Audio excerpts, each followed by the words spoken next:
बिस्मिल्लाहिर्रहमानिर्रहीम। अस्सलाम वालेकुम स्टूडेंट्स, उम्मीद है आप खैरियत से होंगे। अच्छा, आज हमारा जो टॉपिक है वो है लॉ गैट का जो सिलेबस है, जो कि HEC ने डिज़ाइन किया हुआ है और उसके HEC की वेबसाइट पे भी मौजूद है। उसको डिस्कस करना कि हमारे जो गैट के पेपर्स हैं, गैट के MCQs हैं, वो कौन कौन से टॉपिक से कितने कितने परसेंटेज का क्वेश्चन आता है। तो आज हमारा जो टॉपिक है वो है लॉ गैट सिलेबस, कि लॉ गैट सिलेबस के अंदर कौन कौन सी सब्जेक्ट का कितना कितना पोर्शन है, उस हिसाब से उतनी उतनी तैयारी की जाए। लॉ गैट में लैट की तरह ही बिल्कुल कोई प्रिस्क्राइब्ड सिलेबस जो है वो तो HEC ने दिया हुआ है, लेकिन कौन कौन से टॉपिक्स ज़्यादातर क्लियर कवर करने चाहिए, ये चीज़ें मेंशन जो है वो सिलेबस में कहीं कहीं हैं। तो इस चीज़ को हम डिस्कस करते हैं कि आज लॉ गैट में हमने कौन कौन से सिलेबस को, कौन कौन से सब्जेक्ट को किस किस वेटेज के हिसाब से तैयार करना है। तो सबसे पहले हमारा जो सब्जेक्ट आ जाता है लॉ गैट के लिए वो है कॉन्स्टिट्यूशन। कॉन्स्टिट्यूशन का जो टोटल सब्जेक्ट है उसमें MCQs जो हैं टोटल वो 20 मार्क्स के MCQs आते हैं, जिनमें कुछ टॉपिक्स जो हैं वो बिल्कुल क्लियर कट हैं। इन टॉपिक्स पे अगर आप लेक्चर्स लेते हैं या इन टॉपिक्स के MCQs या इनकी हिस्ट्री पढ़ते हैं तो आपके मैक्सिमम ये टॉपिक्स कवर हो जाएंगे। सबसे पहले कॉन्स्टिट्यूशन का जो पार्ट है उसमें आ जाते हैं। उसमें हमारे पास ये टॉपिक्स हैं like constitution, history of Pakistan, उसके जितने भी केसेस हैं, जैसे इसमें Maulvi Tamizuddin case versus governor general of Pakistan बहुत मशहूर केस है और इसमें से अक्सर 2 से 3 क्वेश्चन आ जाते होते हैं। ये टोटल 5 नंबर का है। इसमें लाजमी नहीं होता कि 2-3 क्वेश्चन यहीं से आएँ। ये सारे जो केसेस हैं इनको अगर हम ब्रीफ पढ़ते हैं तो हमारे 5 नंबर इसमें से कवर हो जाते हैं। उसके बाद दूसरे नंबर पे है हमारा topic the state versus Dosso and other. इसको हम आगे लेक्चर्स में डिस्कस करते हैं। Third was is miss Asma Jilani versus government of Pakistan.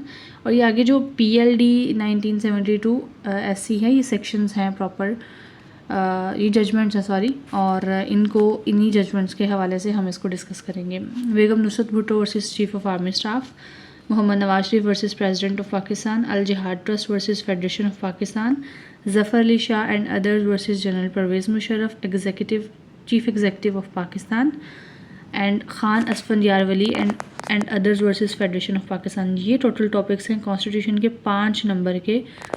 अगर हम ये वाले केस लॉज पढ़ते हैं, सारे के सारे 8 केस लॉज हैं, जो कि टोटल तो हमारे जो 5 नंबर हैं ये कवर हो जाएंगे इजीली।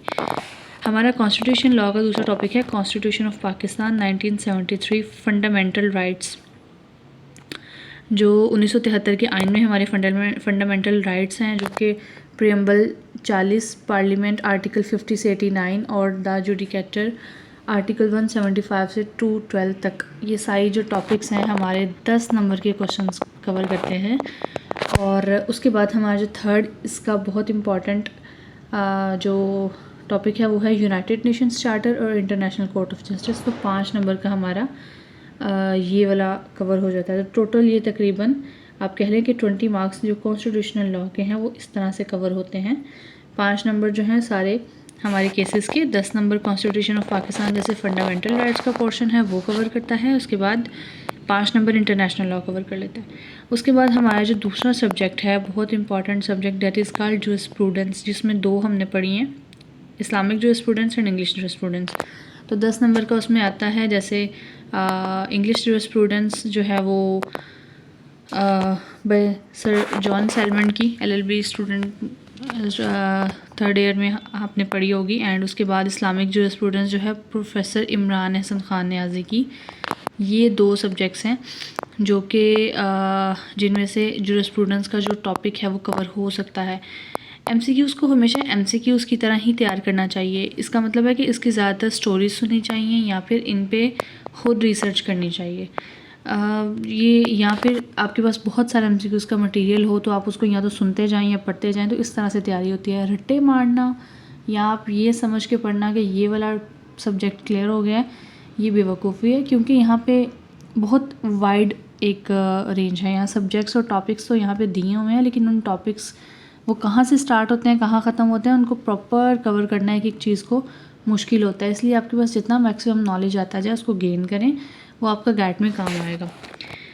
सो हमारा थर्ड जो टॉपिक है that is civil CPC, CPC में जो प्रियम्बल हैं 12, 15, 20, 15 से 20, 47, 75 ये सारे जो हैं, और इसमें कुछ ऑर्डर हैं, कुछ प्रियम्बल हैं और कुछ ऑर्डर्स हैं। ऑर्डर 1, 6 से 9, 39, 41, 43, 20 मार्क्स का ये पोर्शन है। सिविल प्रोसीजर कोड जो है वो बड़ा सिंपल है, इजी है, प्रैक्टिकल है लेकिन इजी है। तो अगर आप इसको समझ के पढ़ेंगे या अगर आपने थोड़ा सा प्रैक्टिकल में सीखा होगा तो आपके लिए CPC बहुत ज़्यादा इजी हो जाएगा।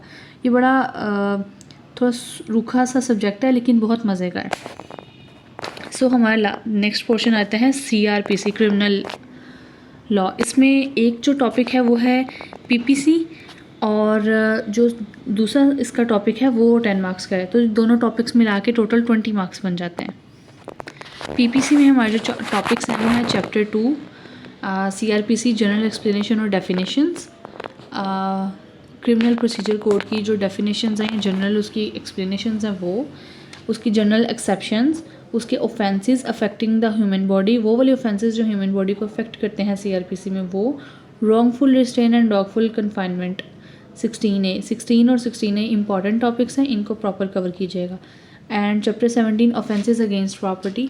ये जो 5 टॉपिक्स हैं, इन टॉपिक्स में से 10 नंबर का CRPC में पोर्शन आता है। उसके बाद CRPC का जो दूसरा पोर्शन है that is chapter 1 preliminary definitions, chapter 5 arrest escape and retaking, chapter 7 processes to compel the production of documents and other movable property and for the discovery of persons wrongfully confined, ये chapter 7 है।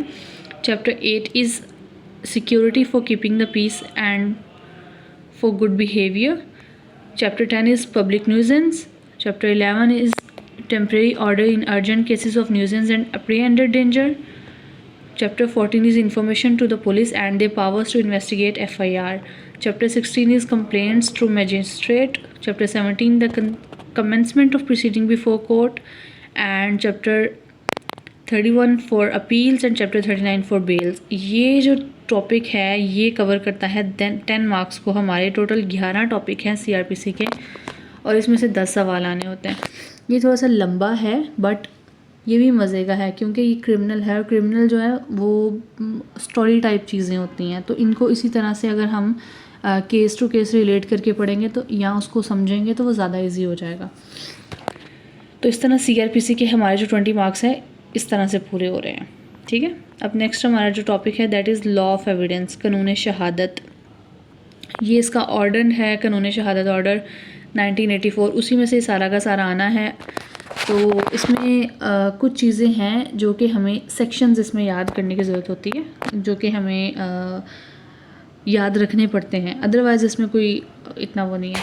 उसके बाद professional ethics. तो professional ethics जो है वो थोड़ा सा प्रोफेशनली बिहेवियर, अगर आपने प्रैक्टिकली थोड़ा सा कोर्ट विज़िट की हुई है या during law study during law practice की हुई है तो थोड़ा बहुत आपका जो प्रोफेशनल एथिक्स है वो मैक्सिमम कवर हो जाता है। रिमेनिंग आपने पार्ट 5 में भी पढ़ा होगा। तो इसमें cannons of professional conduct and etiquettes of advocates, इसमें रूल 134 से 175 Pakistan legal bar practitioner and bar councils rule 1976 के अकॉर्डिंग ये हमारा ये टॉपिक कवर था 10 मार्क्स का। तो इस तरह हमारे टोटल जो मार्क्स हैं ना वो 100 हैं और 100 में से जो 50 मार्क्स वाला है वो पास है।